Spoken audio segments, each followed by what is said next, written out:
I think I'm warmed up now. I've vamped enough. You need to slap your thighs a little bit? I need to slap my face a little bit. Ow. There you go. Carter, you want to come help us with that? I should have done this side. This is my good side. This is the side most of the cameras see. Yeah. Now we're going to start this episode, and there's going to be finger marks. I like it. And I'm going to blame you.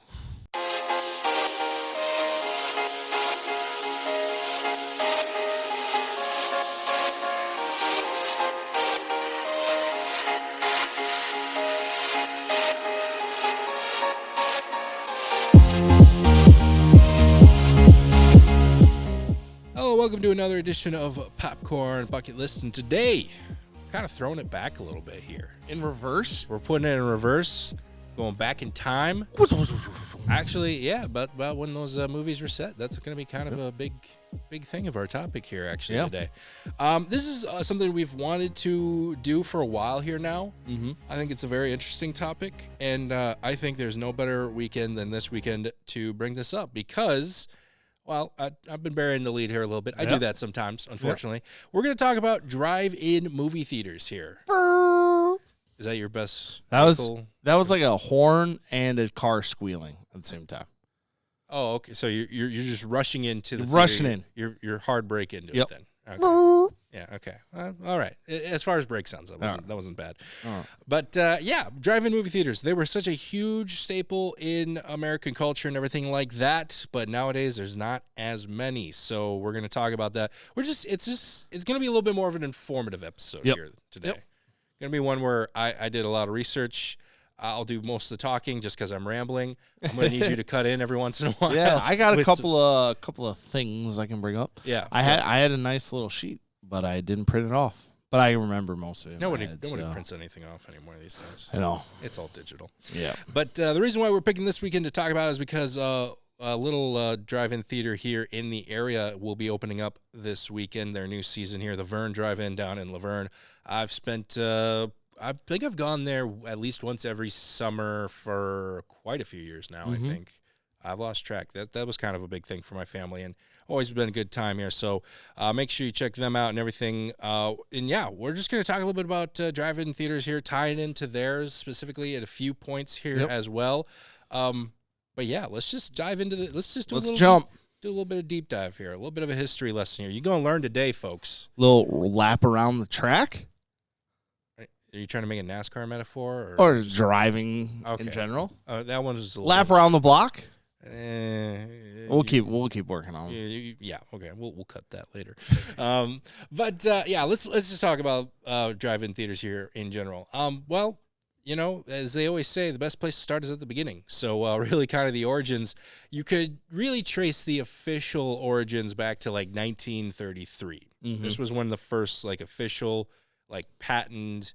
I think I read somewhere that stuff like this had happened before, but nobody had really like trademarked it or whatever. Yeah. So that's very important, kids. If you learn anything from this lesson, if you come up with an idea, trademark it. TM it. Yep.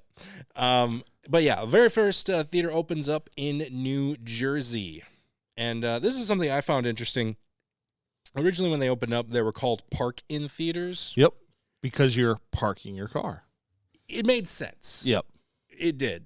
But drive-in theaters just rolls off the tongue. It just sounds so much better. I can't explain why. It just does. So kind of like Kleenex sounds better than a nose tissue or a paper tissue. What is that? Get out of here with that. You Google things even though you're technically on a search engine. Yeah, you're not search engineing that. Yeah. You're Googling it. It just doesn't work. But yeah, eventually they were called drive-in theaters, and they took off in popularity. Part of the reason was... because of the inspiration for these things. The guy who essentially created this one in New Jersey was a guy by the name of Richard Hollingshed. I don't know if I pronounced that correctly. Apologies to the Hollingshed family. Basically, he was inspired by the fact that he said his mother would sometimes struggle with comfortability in a traditional movie theater seat. I could relate to this a little bit. My dad, he's very, very finicky with his seats. That's all I'm going to say about that. Very, very picky. He finds it a struggle to be comfortable in the movie theater seats as well. So, I mean, if I'd grown up in the 1930s, more than likely I would have come up with an idea like this too. And you got to remember, cars in the 30s and 40s, they're not like they are now. They were almost like couches, and might have a seatbelt, might not. that really wasn't a thing for a while. So cars were comfortable. Whereas movie theater seats, I mean, they're definitely not what they are today. No. So by comparison, yeah, and I'm kind of sometimes I want a packed, crowded theater. Sometimes I want nobody around me. I want my space. I want to be almost alone. Yeah, so I just found that was interesting. Just, the guy was just trying to help out his mom. Yeah. And that's one of the drive-in theaters were essentially created. Yep. Another thing I found interesting when I was kind of researching the early parts of this here, I don't know if you actually read the beginning part of the outline here or not, but if you had to guess, how much would you say essentially a ticket? Oh, I did read that. Okay, yep, okay. That. Never mind then. I should have redacted that. I should have redacted that. But I can take a guess. Yeah. Why don't you guess? What do you think it is? If I had to adjust for inflation and think about all these things, I would guess somewhere around, I don't know, maybe like a quarter. You think about around a quarter? Around a quarter, somewhere in that ballpark. Yeah, that's pretty much what you had to pay to get into one of these things. Well, okay, so specifically, it was kind of an interesting kind of payment system here. Yeah, interesting concept. You would pay 25% per car, and then you would pay 25% per person in the car.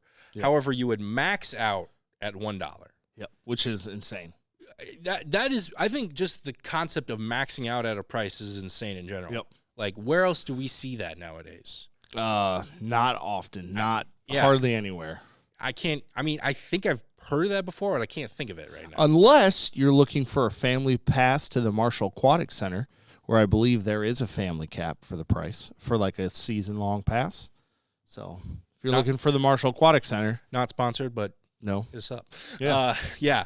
But so basically the concept was you would have to at minimum pay 50 cents. So let's say you went alone, you'd pay 25 cents for the car, 25 cents for you. Yeah. At most you would pay $1. Yep. Depending on who was all with you and everything like that. Yep. So all that to be able to check out a movie there. And like I said, it was marketed for its comfortability. Mm-hmm. You could bring in your own vehicle, which you were comfortable in, you were familiar with. Yep. And like you kind of said, you kind of spread out. Even if it is a packed theater at a drive-in, you're not like shoulder to shoulder with a stranger. And if when they came out with in the car radios and stuff, your windows aren't open. You're not really paying attention to what's going on in the cars around you. And sometimes you wouldn't want to be paying attention to Correct. what's going on in the cars around you.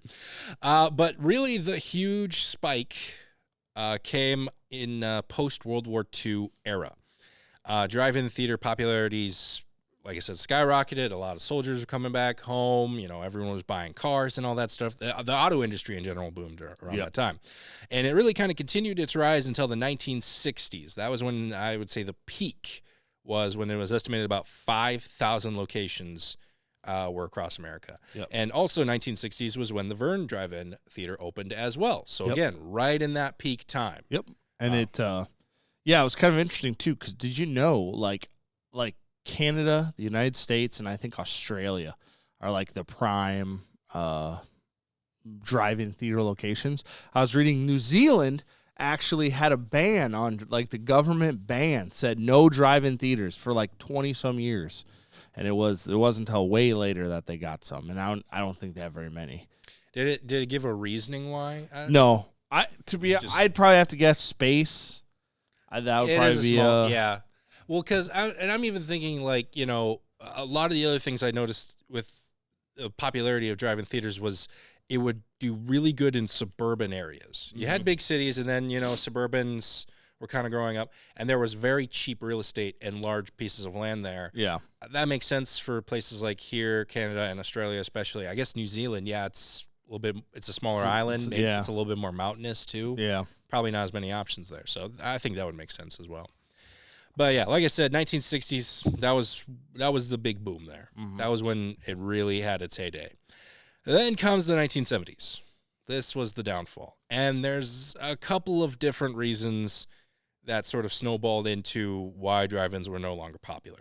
The big thing that I noticed here, or the big reason I would say, was the 1970s oil crisis. Yep. We talked about post-World War II, the automobile industry thrived. Well, when you introduce an oil crisis, essentially what people were doing was they were still buying cars, but they were either trading them in or buying new, smaller cars that didn't take as much gas. Yep. Especially if you still kind of had the concept of the nuclear family where it was the wife and the kids just kind of stayed at home all day or took the bus to school. You only needed the one car. Well, you don't need it too big to go to work, whatever. Yep. Well, that took away the comfortability factor. Mm-hmm. Now, instead of that couch-like seating, like you kind of mentioned earlier, the whole thing is just a little bit smaller. So now it was kind of like, well, we could just walk to the theater where we're going to be shoulder to shoulder anyway, or we could spend a little bit more of this gas that we don't really have. Yep. So, unfortunately, to no fault of its own, a huge part of what made these things so popular was no longer an option, really. Mm-hmm.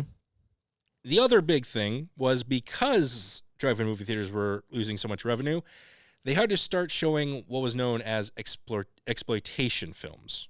Now, this included adult films, but also at the time included more slasher horror films. Yep. I feel like nowadays we wouldn't necessarily call slasher horror exploitation. But no. back then, that was definitely a bigger thing. Yeah. They had to try and get some other market back to their theaters. Unfortunately, this took away the other huge pillar of what made these things so popular, the family-friendly atmosphere. Yep. And kind of going off that, like, did you know that when they would show, like, more of the adult films, they actually referred to them, instead of drive-ins, they called them passion pits. Yeah. True fact. Look it up. It's wild. I mean, do it with Safe Search on, I suppose, if you're going to look that up, just in case there's images with it as well. But, yeah, I mean, that makes sense. Yep. But and also people have to realize adult films were huge back then. And around that time, where it would just be very heavily nudity and other things. Like, you would go to, they would have those at the movie theaters. Like, they were advertised on billboards in LA. Yeah. That's how big these things were at the time. Yep. So it wasn't like it's, really kind of shunned and hid away now. It's much more like, oh, hey, this movie. But then again, those movies are an hour and a half, 2 hours long, and like an hour of it is raunchy stuff, and the other hour is like a normal movie. So like there was a lot more. It was like that. That's kind of changed now. Yeah.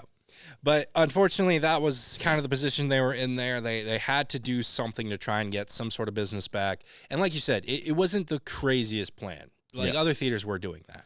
Yep. However, there was sort of a third domino that kind of fell here that wasn't necessarily the final nail in the coffin, but was a pretty big nail.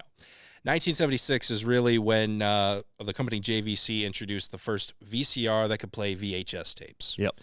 This made it a lot more easy and accessible for families to watch movies at home. Yep. Before this really wasn't an option. You had live TV, sure, but that was pretty much it. Yep. Also, fun fact, Sony was trying to do the Betamax thing at this point here. And so do you know why they went with VHS over Betamax? I feel like I've heard it before, and I feel like maybe you've told me, but just in case for the viewers' sake. A lot of people that were making these films and productions were on that adult side, and VHSs were a little bit cheaper, and they could hold more, so that's why they went. So they went with VHS.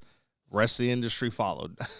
As much as we like to shun the adult entertainment industry, how much it actually had an effect on America in the 70s. Yep. Because, especially, but yeah, and as we're talking about this, like that same thing when VHSs came out, you don't have to go down to the theater anymore. You can stay at home and watch it.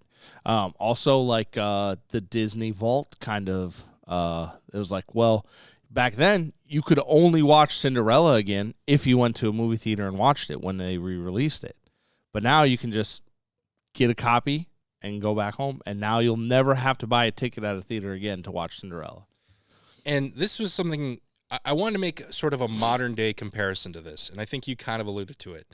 When I was kind of reading about this introduction of VHS is now competing with the theaters in general, it reminded me so much of what we've been talking about more and more about streaming services nowadays, and how some people are like, I'll just wait for it to come out in streaming service now.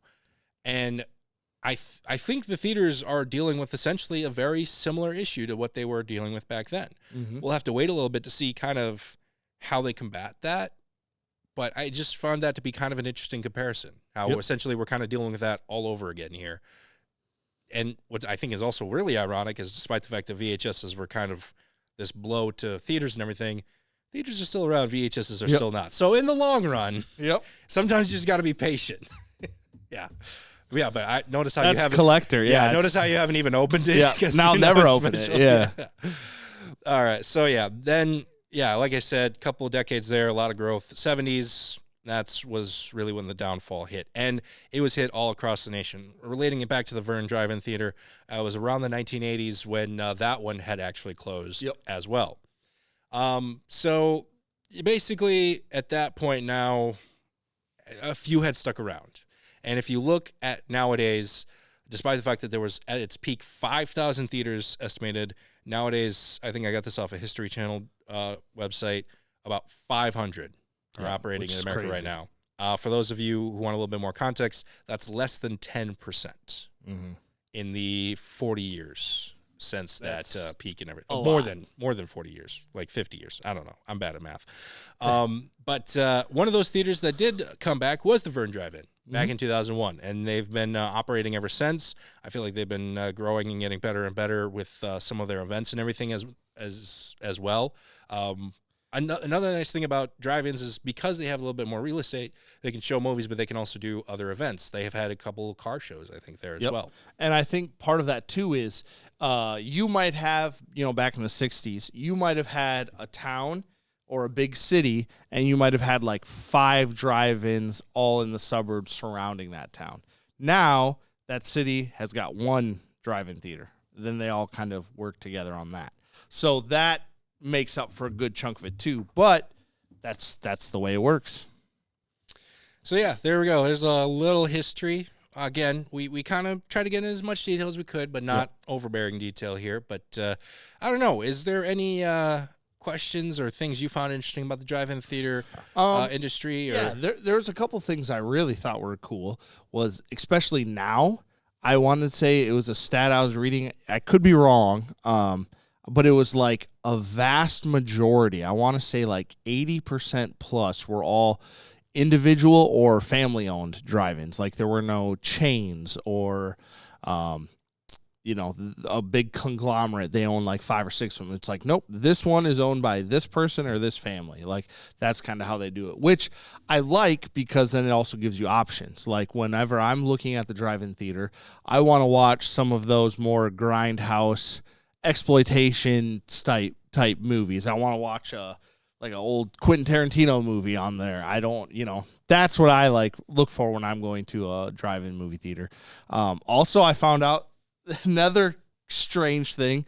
The most drive-in theaters are called either Starlight something or like Skyview or a play on those words somehow into whatever. So I was like, that's interesting. I mean, drive-in theater, nighttime, open air, sky. It all makes sense. I mean, Starlight. At least they're still not called Parkins. Yes. So, but that's a little brief history on drive-in theaters here. If you want to experience a little bit of that sort of magic, make sure to check out the Vern Drive-In. Yeah. Again, opening April 18th.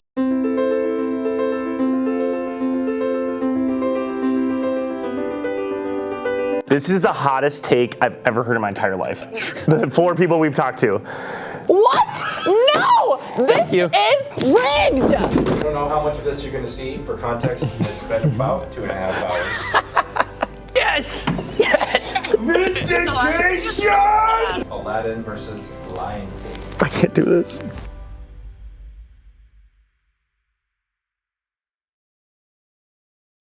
Speaking of April 18th, that's going to transition us into the weekly preview here. Talk about a few movies coming out here this weekend as well. Like I said, Friday, April 18th, Sinners is going to be the big ticket item here this weekend. I mentioned it before, one of my most anticipated of the year here. And, let's talk about it a little bit more here. This is the latest from director Ryan Coogler. The movie stars Michael B. Jordan as he plays twin brothers, so doing double duty here in this movie. I always find that to be pretty interesting. There's been a lot of that lately. There has been, yeah. And yeah, he's just essentially the latest one to do that. I mean, it's not like we're dealing with an actors shortage, right? Like there's still actors out there, right? I think so. Or is it just the same 10 just making movies over and over Could again? Could be. I don't know. Anyways, this movie takes place in 1930s Mississippi. And if some of you didn't do good in history class, that was not a great time to be in America. Time or place. Yeah, time or place there. To make matters even worse, it seems like this area has been plagued by vampires. Yep. That's fun. That's a lot of fun there. Racist vampires. That's cool. Look, all jokes aside, I think I've said this before. I find vampires to be much scarier than zombies. Mm-hmm. I think they're some of my favorite movie monsters. I feel like they've been kind of taking a back seat recently due to the Twilight movies, kind of making them less scary and more, teen angst. Bella, whatever. I'm sparkling in the sun. Yeah, instead of the like actual scary killers that they are. Like Nosferatu. Yeah, I would say That's a scary vampire. That's a scary vampire right there. Yeah. So I'm glad that vampires are kind of making a little bit of a comeback here. But I also think another layer to this is I also think these monster movies are a lot scarier the older set in time they are. Mm-hmm. We've talked about Abraham Lincoln Vampire Slayer. Yeah. To me, that is scary because the weapons were not as advanced back then. Mm-hmm. You got like one shot off. You better not miss. Yeah, and if you do miss, you got 2 minutes to reload. Yeah, so you're done, bro. Yeah. It's over, man. Game Yeah. over. Now, granted, 1930s weapons are a little bit more advanced than Civil War, but still, the odds are still a little against you more there. Yeah. And Michael B. Jordan looks great. There's one scene, it's like a slow motion machine gun shooting, like walking towards camera. Looks awesome. Yeah, Michael B. Jordan's awesome, especially when he's working with Ryan Coogler. They've nailed it every time. That's part of the reason why I'm looking forward to this. Yep. It just looks like it's got a really good cast in general. Haley Steinfeld, I've talked about my fandom of her before. She looks really good in this. Everyone looks good in this. It looks great. I've been itching all month waiting for this movie here. It's as soon as April came around, I was like, it's Sinners Month, baby. Let's go. So I'm definitely looking forward to this one here. But also coming out this weekend, Sneaks. Also coming to theaters here. In case your kid doesn't want to see the let's see, what was it? An R-rated vampire movie set in racist America. Here's an option for you as well.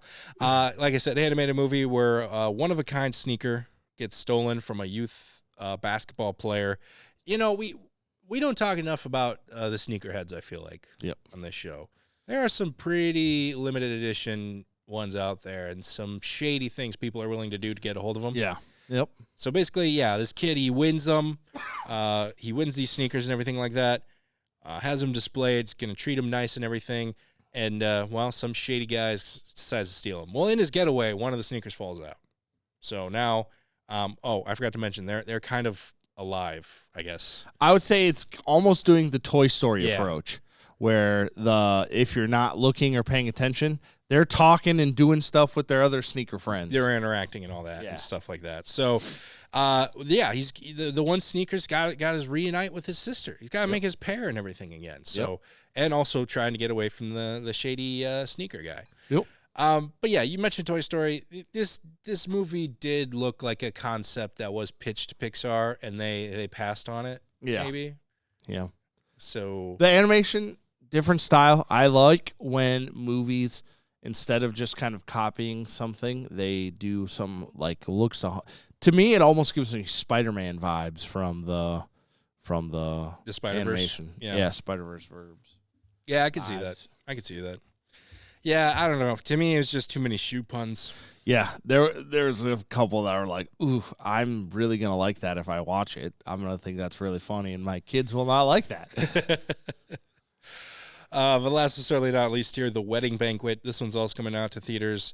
This movie features 4 friends living in the same house where the two men are in a relationship together and the 2 women are in a relationship together.